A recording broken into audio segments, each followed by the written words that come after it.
Si une femme est née chanceuse, c'est bien moi, je suis née avec des courbes, et si je peux me permettre un peu de modestie, des courbes qui n'ont même pas besoin d'applaudissements. Elles sont acclamées rien qu'en traversant le couloir du manoir.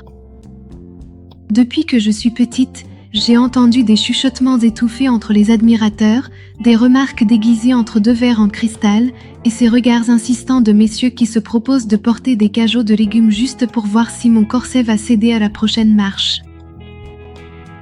À l'époque, je vivais dans un vieux manoir hérité d'un grand-oncle qui n'avait jamais été marié. C'était l'un de ces manoirs où les grincements du bois en savent plus que les domestiques eux-mêmes.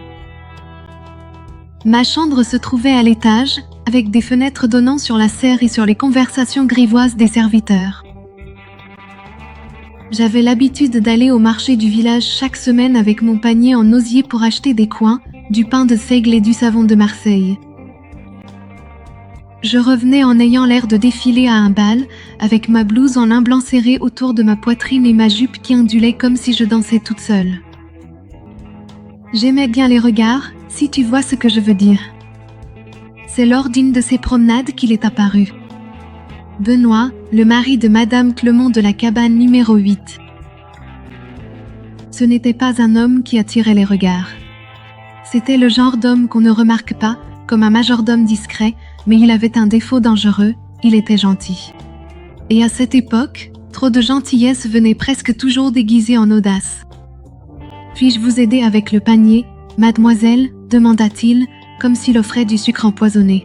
« Si vous voulez le porter jusqu'à la cuisine, je le prends, » répondis-je, en le regardant avec la fermeté de quelqu'un qui savait très bien où il visait, et ce n'était pas les légumes. Je montai devant, sentant son regard s'attarder sur la courbe de ma taille. Je portais une jupe plus moulante que ce que la bienséance recommandait et un chemisier dont quelques boutons étaient stratégiquement défaits. Je refermai la porte de la cuisine et le laissai entrer avec le panier. Il s'embrouilla dans ses mots alors que je me penchai volontairement pour ranger les courses dans les placards du bas, le tissu de ma jupe se tendant exactement là où il fallait. Je lui proposai de l'eau, mais il refusa. Il préférait regarder, faisant semblant de s'intéresser aux étiquettes des conserves alors qu'en réalité, il fixait mon décolleté. Et je le laissai faire. Je le laissai parce que je connaissais le jeu et j'adorais y jouer. À partir de ce moment-là, c'est devenu une routine. Chaque fois que je revenais du village, il y avait Bénédicte, parfois à l'entrée de la serre, parfois faisant semblant de promener le chien, parfois prétendant que Clement avait oublié ses clés et devait téléphoner, même si à l'époque, les téléphones étaient une chose rare. Il y eut un après-midi en particulier où j'ai décidé de tester les limites de cet homme heureusement marié. J'ai enfilé une robe moulante, sans jupon ni pudeur, juste pour aller acheter un paquet de farine et une bouteille de Porto. J'ai monté les marches lentement, sachant exactement ce que cette robe visait. « Viens !» Au 3e étage, j'ai entendu des pas. C'était lui. Nous avons feint la surprise. Il a ri maladroitement, s'est penché derrière moi, et à sa respiration, j'ai su que la chaleur lui montait déjà au front. « Tout va bien là derrière, monsieur Bénédicte ?» ai-je chuchoté sarcastiquement. Il a toussé, et j'ai souri comme si j'avais déjà gagné la partie sans avoir besoin de plus qu'un regard. Le point culminant est arrivé un samedi. Je portais un pull fin et des chaussettes montantes en nettoyant le perron. Je l'ai vu passer avec le chien. Il a regardé, et moi, je ne l'ai pas caché. Je me suis appuyée contre le mur, j'ai levé la jambe un peu plus que nécessaire, et je l'ai laissé voir tout ce qu'il voulait voir. Après ça, les petits mots ont commencé. Si tu as besoin d'aide pour le bois, je suis là. Si tu veux de la compagnie autour d'un verre, j'ai de belles choses à raconter. Je t'ai vu en bleu hier. Je n'oublierai jamais. Je les ai collectionnés. Je les gardais tous dans mon tiroir à chaussettes parce que seules celles qui m'ont vu sans jupe les ont touchées. Madame Clement, sèche et insipide, ne me regardait même pas. Peut-être qu'elle savait. Peut-être qu'elle le sentait simplement parce qu'une femme le sent quand un homme regarde la chair d'une autre. Et moi, je savais. Je savais que ce qui avait commencé par Laisse-moi prendre le panier, finirait par bien plus que du pain posé sur la table. Le lundi suivant, je suis montée avec un panier plein, pile à l'heure. Et comme un acteur entrant en scène, il était là, chemise froissée, regard affamé.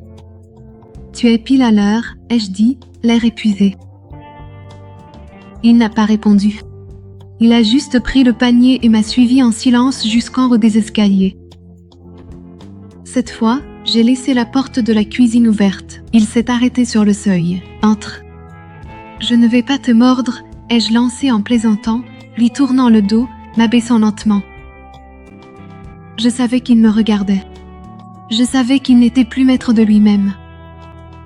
Nous sommes restés comme ça de longues secondes, le désir flottant dans l'air comme de l'encens prêt à embraser le temple.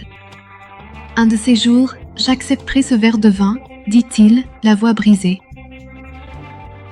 Je me suis appuyée contre le comptoir et je l'ai regardé avec un sourire qui en disait long. Quand je le ferai, ça ne s'arrêtera pas au premier verre. Larry, se grattant l'arrière de la nuque comme s'il essayait de reprendre ses esprits, mais ses esprits l'avaient déjà abandonné au bas de la première marche. Avant de partir, il m'a lancé un dernier regard. « Si je reviens ici, mademoiselle, ce ne sera plus pour parler. » J'ai refermé la porte lentement. J'ai regardé la clé et je ne l'ai pas verrouillée. Alors, mon cher auditeur, pensais-tu vraiment que cette histoire s'arrêterait juste à la porte de la cuisine? Eh bien, reste dans le coin, parce que le prochain chapitre promet du vin servi chaud, si tu vois ce que je veux dire. Profite de la vidéo, abonne-toi à la chaîne et active la cloche, car le prochain verre sera impossible à refuser. Oh, et je le laisserai faire. Le laisser faire et lui rendre l'appareil. Parce qu'avouons-le, une bonne flirtation, c'est comme une partie d'échecs. Personne ne veut faire échec et mat tout de suite. Le matin après cette dernière visite silencieuse, j'ai trouvé Bénédicte dans le hall de la serre, revenant de l'écurie, ma chemise à moitié ouverte et un chapeau de paille à la main. Je portais un pantalon d'équitation moulant, sombre, du genre à ne même pas cacher une pensée malicieuse. Il m'a regardé comme s'il voyait un tableau qu'il avait envie de toucher. Il a esquissé un sourire en coin, avec une audace malicieuse, a chuchoté « Ces culottes devraient être interdites. »« Si c'est un crime, tu peux m'arrêter aussi, » ai-je répondu, croisant les bras et affichant un sourire espiègle. « Attention. Et si je décidais de te passer les menottes ?» J'arrête plus peu. Il a toussé, ri, essayant de garder son sérieux, mais ses yeux, oh, ses yeux me déshabillaient depuis des jours. Le lendemain, je suis descendue à la grille pour récupérer un colis, une belle étoffe de Paris, commandée il y a des mois, vêtue seulement d'un léger chemisier en lin. Pas de corset en dessous parce que la chaleur était implacable. Et moi? Eh bien, sur le chemin du retour, qui faisait semblant d'arroser les jasmins qui ne lui appartenaient pas? Bien sûr, Benoît. Le voisin le plus parfumé est de retour, dit-il, comme s'il jetait un filet dans la rivière. Et le voisin le plus audacieux aussi, répondis-je en passant lentement, sentant son regard collé à ma peau comme l'humidité matinale sur les fenêtres du salon. Il s'est mordu la lèvre inférieure. Il est resté là, tenant le tuyau d'une main et son imagination de l'autre. Mais la nuit était un autre chapitre. Il pleuvait à verse, une tempête typique de la saison. Le manoir était plongé dans l'obscurité. Seule la lumière vacillante des bougies et des lampes de secours dans les couloirs.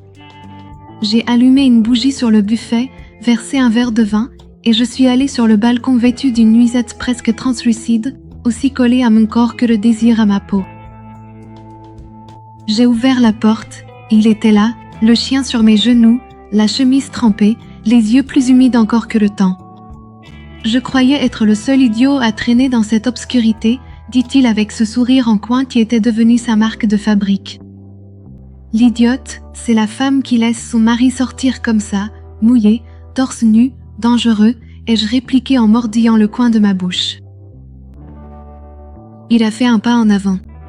Nous étions à moins d'1 mètre l'un de l'autre. Le chien tremblait. Lui aussi. Tu me provoques toujours, tu sais, murmura-t-il d'une voix qui me fit frissonner.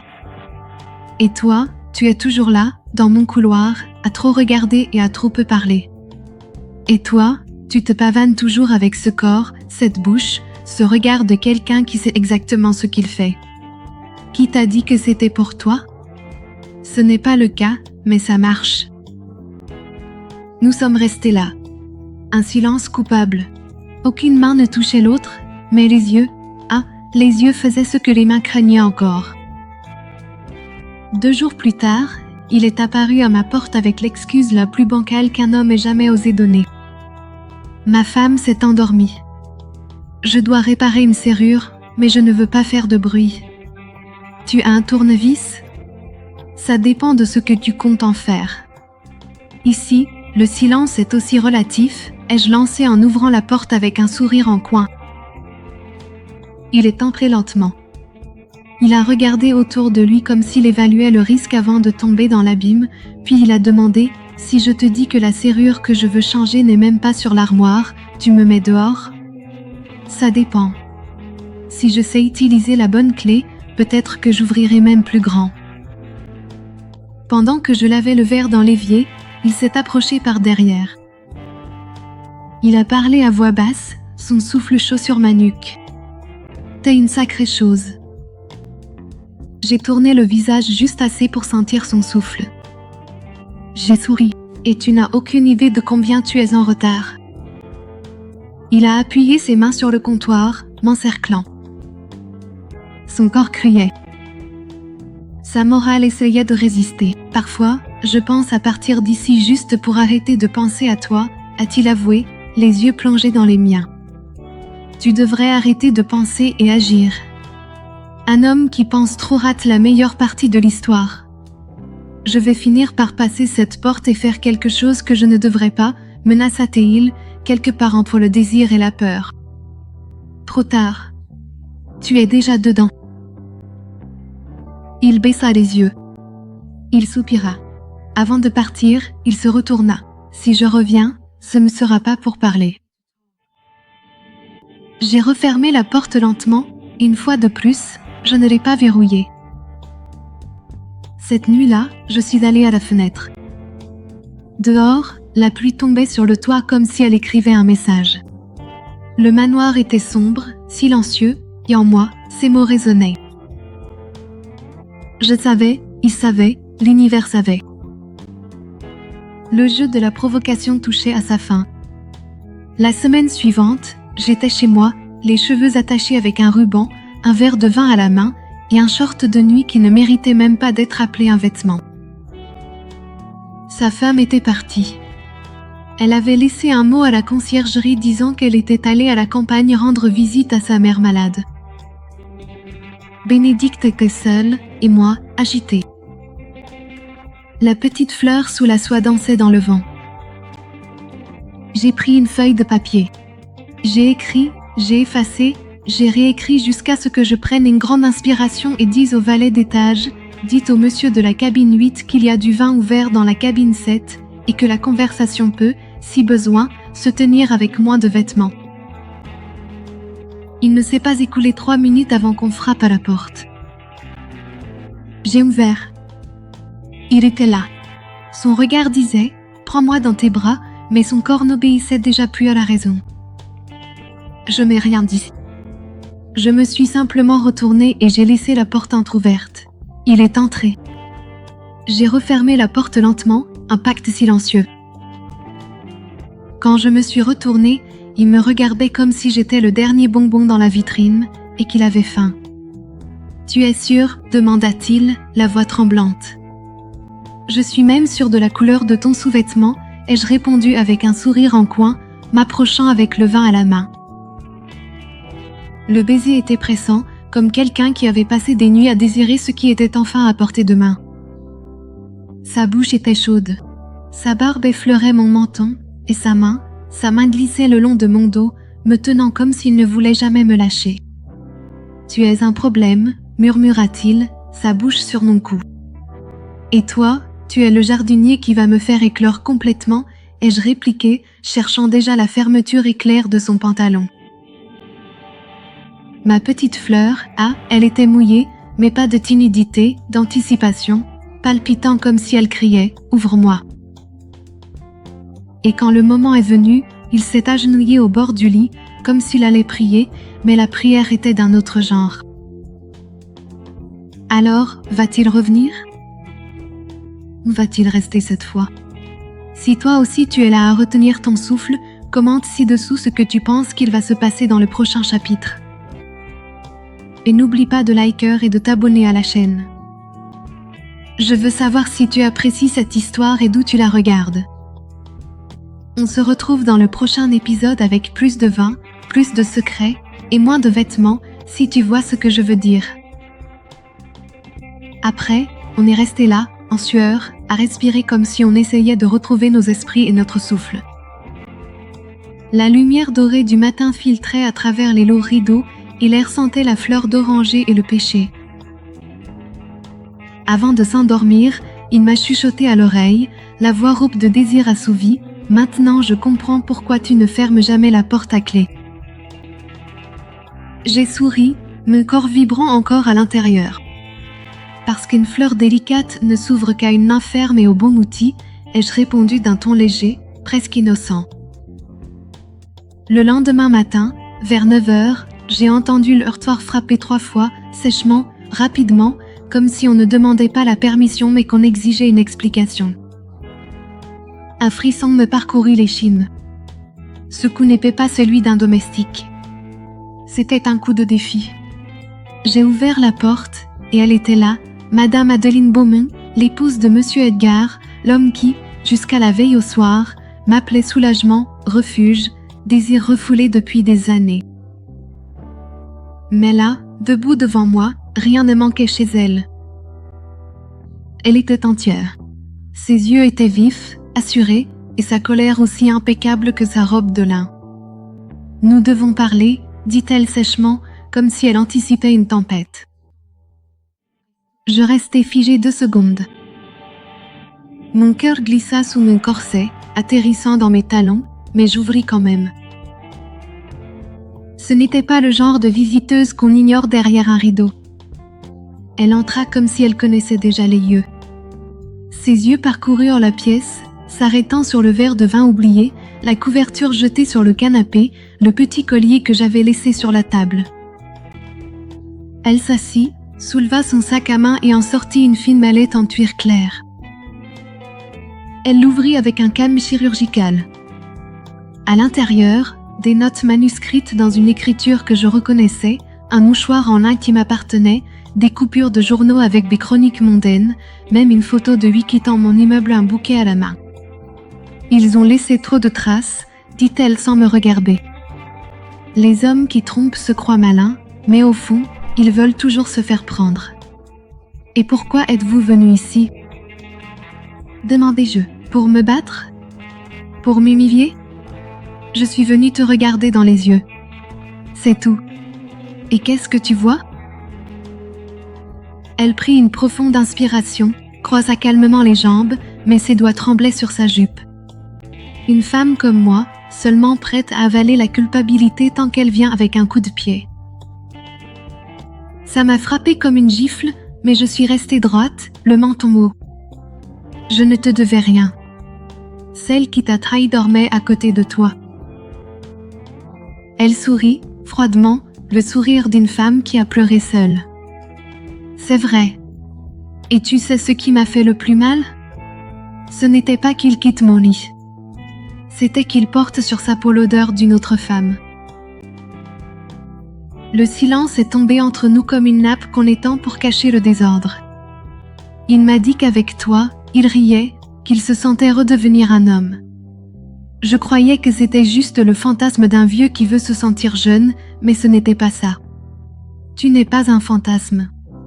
Tu es une menace parce que tu es réel. Je suis restée immobile, comme quelqu'un qui écoute son propre reflet parler. Je n'ai jamais voulu détruire quoi que ce soit, dit-elle fermement. Mais je n'ai pas non plus été faite pour nier ce que je désire. Et je le désirais, et il me désirait. C'est arrivé. Elle a ri amèrement. C'est arrivé. L'amour, c'est quelque chose qui arrive. Mentir, c'est un choix. Il a menti. Tu as choisi de le croire. Je me suis levée. Je suis allée à l'évier. Je me suis aspergé le visage d'eau. Quand je suis revenue, elle était toujours assise là, comme si elle possédait mon espace. « Est-ce qu'il t'aime ?» a-t-elle demandé. Je n'ai jamais dit ça. Tant mieux. S'il l'avait fait, je te trouverais encore plus idiote. Elle s'est levée, a marché jusqu'à la porte, s'est arrêtée. Il va venir ici. Il va dire que tu es son nouveau grand amour. Il va promettre des choses qu'il n'a jamais tenues. Et si tu acceptes, félicitations. Tu viens de devenir moi. Et elle est partie, sans même claquer la porte. 2 heures plus tard, devine quoi? Edgar est apparu. Elle était là? Elle l'était, ai-je confirmé. Et elle t'a dit tout ce que tu méritais d'entendre. Il avait l'air plus petit, ses épaules autrefois larges, maintenant affaissées. Son courage s'était évaporé avec la sueur. Elle est partie, dit-il. Elle a dit que c'était fini. Elle va chez sa sœur. Et moi, je suis là. Pourquoi? Ai-je demandé, pour chercher du réconfort? Il s'est approché. Je suis venue demander une chance. Tout ce que j'ai vécu avec toi était réel. Tu sais ce qui est réel aussi? Sa douleur, sa honte. Et maintenant la mienne aussi. Je suis tombé amoureux, murmura-t-il. Non. Tu t'es caché en moi. Tu as utilisé mon corps pour fuir ta lâcheté. J'étais faible. Non. Tu étais égoïste. Les faibles, ce sont ceux qui pleurent. Toi, tu as menti, manipulé, trompé. Et maintenant tu veux une récompense? J'ai essayé de garder ma voix stable, mais la boule dans ma gorge s'est resserrée. Il a essayé de s'approcher à nouveau. J'ai reculé. J'ai tendu la main. Tu n'entreras pas, pourquoi? Parce que maintenant, c'est moi qui ferme la porte à clé. Je l'ai refermée lentement, et le bruit de la serrure était une musique à mes oreilles. Plus tard, je suis allée au bureau. J'ai sorti les notes, les papiers pleins de promesses, les vers bancals qu'il m'avait écrits. Je les ai tous déchirés en fines lanières. Je les ai brûlés un à un dans la petite cheminée. Les cendres sont montées dans la cheminée. Avec elles, les restes de l'illusion se sont envolés. La semaine suivante, j'ai croisé Madame Lemoine, la gardienne de l'immeuble, dans le hall. Elle m'a détaillé de la tête aux pieds, tenant mon sac comme s'il s'agissait d'une relique. « Comment ça va ?» demanda-t-elle d'une voix trop douce. « La paix » ai-je répondu. Et c'est peu vrai. Le scandale avait disparu. Le tumulte s'était apaisé. Il ne restait que l'écho et la cicatrice, mais pas du genre laid. Du genre que, si on nous demande, on raconte calmement, avec la conscience tranquille de quelqu'un qui a vécu ce qu'il voulait vivre. J'ai appris que le désir ne soutient personne, que l'affection véritable fait plus mal que l'absence, qu'un homme qui doit mentir pour vivre quelque chose d'intense ne sera jamais entier. Vendredi dernier, j'ai changé le miroir dans ma chambre. J'en ai mis un grand doré avec un cadre merisier. Je me suis regardée en entier. Je portais une robe légère en soie. J'ai mis du rouge à lèvres rubis et je suis allée dîner seule, non pas par solitude, mais pour célébrer. J'ai porté un toast à ma propre compagnie, à la femme qui a survécu au chaos, au désir, à la culpabilité et qui souriait encore, qui dormait encore paisiblement. Au fond, cette histoire n'a jamais vraiment parlé de lui. Elle parlait de moi, de tout ce que j'ai dû perdre pour me retrouver. Et si un jour il frappe à la porte de nouveau, peut-être que je répondrai, mais ce ne sera pas avec mon cœur dans la main. Ce sera avec la certitude que celui qui dit adieu à l'illusion ne se soumet plus jamais à l'erreur. Et que celui qui veut entrer doit apporter l'amour entier, sans courant d'air, sans excuse et avec une clé de vérité. Si tu es arrivé jusqu'ici, dis-moi en commentaire, d'où regardes-tu la vidéo? As-tu aimé cette histoire? As-tu ressenti ce petit pincement au cœur? Je veux savoir. On se retrouve dans la prochaine vidéo et n'oublie pas d'aimer, de t'abonner et de partager avec tous ceux qui ont aussi besoin d'un nouveau miroir dans leur salon.